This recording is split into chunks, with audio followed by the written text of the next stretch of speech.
Hi everyone, welcome to my channel Bibbidi Bobbidi Books. My name is Ellie and today I'm going to be filming my January reading wrap up.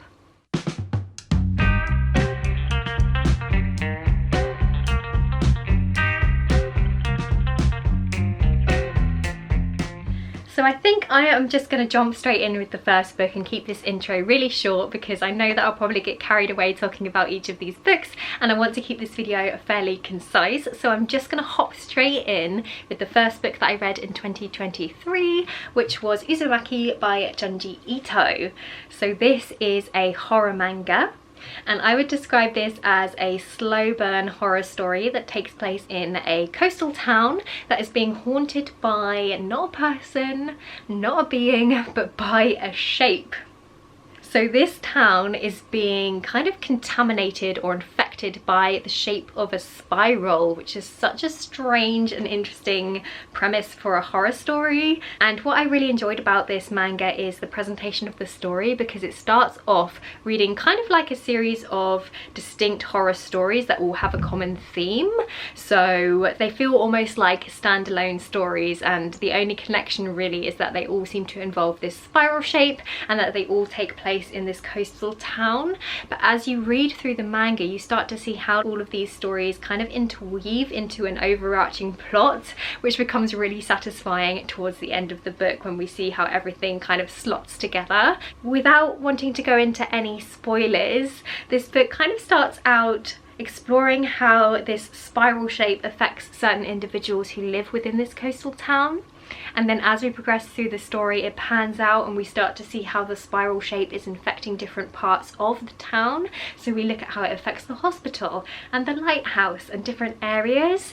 And then towards the latter half of the book, it pans out even further and we see how this spiral shape has been affecting the town as a whole over many, many years. And it's just so interesting. This is definitely a look at morality and how our morals change depending on our circumstances, and it's a look at humanity and how humanity might react to societal collapse. And it's just fascinating, and it's really interesting seeing how all of these themes play out throughout the book, because there's also a heavy focus on hopelessness throughout this story and despair and mental health. Definitely check out the content warnings before going into this one.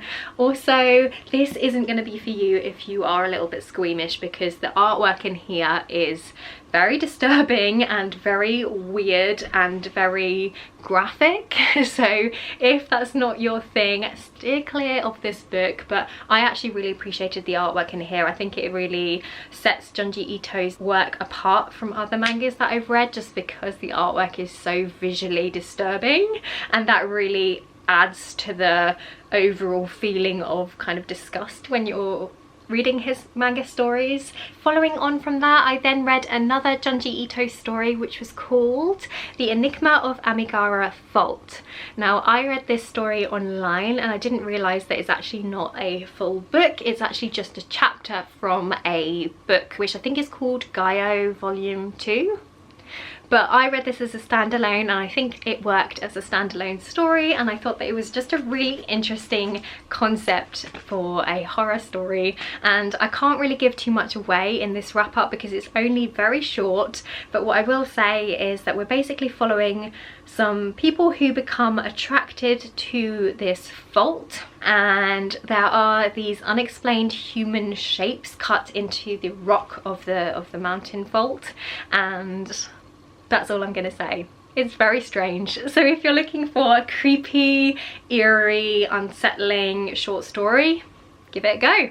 Next up, we have A Prayer for the Crown Shy by Becky Chambers. So this is the second installment in her Monk and Robot series, and I just love this series so much, and this second book really lived up to the first book for me. I really enjoyed it. If you haven't heard of this sci-fi series before, it's a series that takes place on a planet where robots have become sentient, but they separated themselves from humanity centuries ago after they awoke, and In the first book we follow our main character, who is a monk who decides to give up their life in the city in exchange for a life on the road. So they pack up their things and they take off in their wagon and they travel around from village to village acting as a tea monk, which is basically a monk who provides a listening ear and a specially brewed cup of tea to anybody who needs it. And their journey gets disrupted when they run into a robot, and this is the first time a robot and a human have interacted in centuries, and the two of them basically journey together, and we follow them as they're finding out about each other and as they're forming a really lovely and unexpected friendship, and it's just so wholesome. Our main character, the monk, is very much motivated by their quest to find purpose in their life, and the robot is motivated by their question of what do humans need. So they're really trying to answer that question, and it's such a slow and gentle story, but it's really lovely, and it does go into quite a lot of conversations about what it means to have consciousness, what it means to be self-aware, and it's just delightful. Highly recommend. Okay, so next up we have a book that I'm so excited to chat to you about because I loved it. This is The Last Cuentista, written by Donna Higuera. I'm really sorry if I'm pronouncing that name wrong, but this honestly is fantastic. This is a science fiction middle grade story, and the setup is that there is a meteor on a collision course for Earth. So Earth is about to get destroyed by this meteor that's coming down, and a select bunch of people get chosen to escape before the Earth is destroyed and to go on this rocket ship which is traveling to a different planet with the hope that they will be able to start up a new civilization on a different planet and to allow humanity to continue.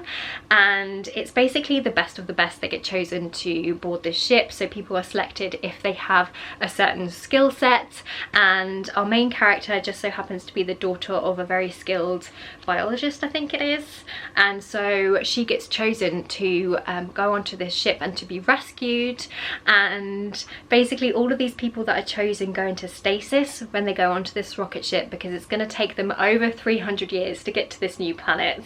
And interestingly, there are also people on board the ship who aren't in stasis, and they're in charge of running the ship and making sure that everybody in stasis is okay. And so those people are going to live out their days in space. They're going to, you know, spend their whole lives looking after the people who are in stasis, and their children and their children's children are all going to be living on board this ship, because of course it's going to take over 300 years to get to the final destination.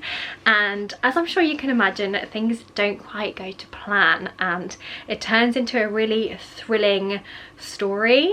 And it's also an incredibly beautiful and an incredibly moving story as well, because while this is a story about survival, ultimately, it's also a story about family and about the importance of our history and our culture and how those things shape us as a person and shape our morals. And it's also a story about storytelling. So that's a big theme in this book, because our main character's grandmother was a really amazing storyteller, and our main character is very much influenced by her grandmother and her grandmother's stories. And what I loved was that the grandmother's stories are actually interwoven throughout the narrative, so we get stories to break up the main plot, and it's really lovely seeing the parallels between our main character's grandmother's stories and what's actually happening in the main body of the plot.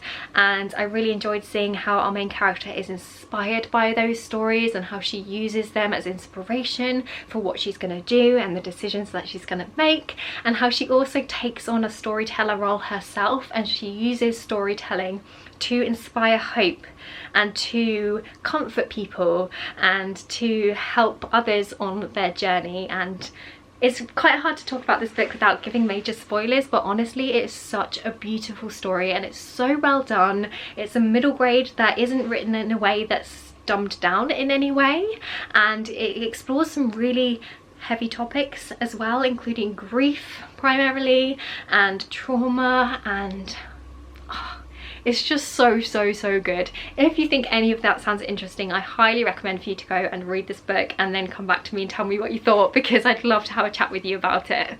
Okay, so next up we have Belladonna by Adeline Grace. So I buddy read this book with Steph and with Kirsten, and we had a really interesting time buddy reading this story because I feel like we all had quite a lot of opinions on it, which is always very interesting when you do a buddy read. So yeah, I had a great time reading this one with the girls. I'll have their channels linked down below, and I recommend for you to go on over there and check them out because they have fantastic booktube channels. But yes, we had a fun time with this one. This is a gothic fantasy story, and it follows our main character Signa, who is a 19-year-old girl, and we quickly find out that she can't die, but death seems to follow her everywhere. So basically her parents died when she was a baby, and since then she's been passed from guardian to guardian, but each guardian that she goes to stay with ends up coming to an untimely end. So it seems as though death is just following Signa around and causing a lot of grief to her. And the main plot takes off when she moves in to this big mansion with her wealthy uncle, who happens to be the last of her known relatives. And when she gets to this mansion, she finds out that something strange is going on because her auntie, her uncle's wife, recently passed away, and their daughter, Signa's cousin, is also really unwell and seems to be suffering from the same ailment that her auntie suffered from just before she passed away. And at first Signa just thinks that death is following her to her new home, but then she learns that there's something strange happening, and she starts to do some digging, and there's a bit of a mystery plot line at the heart of this book where she's trying to find a way to save her cousin. And I feel like that's all you really need to know about this story. I have mixed views on this really. I quite enjoyed the atmosphere of this book. I like anything with a gothic plotline, and I enjoyed the fact that in this story we had death as an actual person. I always find it really interesting when death is actually personified in books, so I did quite enjoy that. But there were quite a few things that just didn't work for me in this story, unfortunately. The first one was that there was a subplot within this book where our main character was really trying to fit in with the noble classes, with the higher classes. She was trying to kind of impress people, and she really wanted to be a socialite, and she wanted to fit in with all of these posh people, and I just didn't really care about that, to be honest with you. But I think the major turn off for me in this book, unfortunately, was the romance, because I found it to be really creepy. Because in this book we've got Signa, who's a 19-year-old who's never been in a romantic relationship, and she's also never really had any family or anyone that she can form a close bond with because they've all died. So she's really vulnerable and really naive.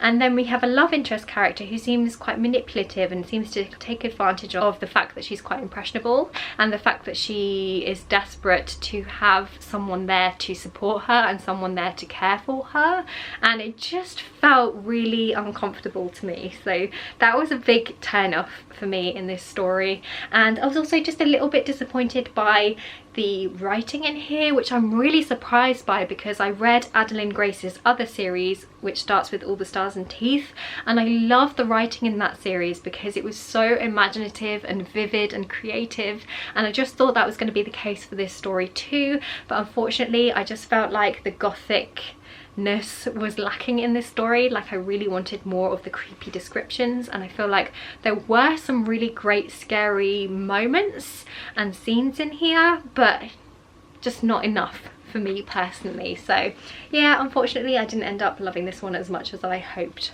that I would, but it was okay. And then finally we have Jurassic Park by Michael Crichton. This is such a classic, and I can't believe it's taken me this long to finally read this book, because honestly it was so good. I really enjoyed this book. This is probably one of the most well-written books that I've read in a while. It was so well done and I just loved it. I don't really feel like I need to explain the plot of this one, because obviously it's Jurassic Park. Everybody knows what Jurassic Park is about. It's about a millionaire, a multi-millionaire, who decides to build a park filled with dinosaurs who have been cloned from prehistoric DNA. And the story takes off when a group of people are invited to tour the park for the first time, and things go wrong. And yeah, what I really loved about this book is the fact that it's so sciencey. So I feel like that's something that you're either going to love or hate, but I personally really enjoyed all the science talk in here and loved the opening of this book and the first couple of chapters, because it really talked about science and how our own biases can really have a negative impact on certain outcomes. So it talked about how misinterpreting data or misreporting data can have devastating consequences, and it was just fascinating. And it talked a little bit about the politics behind conducting scientific research, and it was just so good, and it made it feel much more real. Like I genuinely felt like this was a possibility, and it really talked about the nitty-gritties of how the cloning happened and about the park and the behaviours of the animals and the biology and the plants, and it was just so well established and it felt really real. And it starts off quite slow, I would say, but it ramps up, and the second half of this book is so intense. And let me tell you, Michael Crichton doesn't hold back, because some of the scenes are brutal. They are so violent and extreme, even more so than the movies, and it really will keep you on the edge of your seat. And there were so many amazing scenes in here. Of course, we've got quite a lot of classic scenes that I remember from the movie growing up, but there's also a lot of other scenes as well that were equally dramatic and tense and scary, and it was so good. It was also a really good look at morality as well, and exploring our different characters' points of view and their thoughts about this project, the fact that there is this park that's been built, and it was so well done. If you haven't read this one already, I would highly recommend. And yeah, I don't know what else to say, I loved it. Okay, so that brings me to the end of this video. That was all of the books that I read in January. I hope that you've enjoyed this little wrap up. Please let me know if you've read any of these books. Also let me know what you've read this month, because I'd love to have a little chat with you down in the comments. Or if you just want to let me know that you're here and you're not sure what to write, you can always just leave me a little heart in the comment section, and that way I know that you're there and I can say hi. Don't forget to like this video if you liked it, subscribe if you want to see more from me, and I guess I'll see you next time with another video. Bye!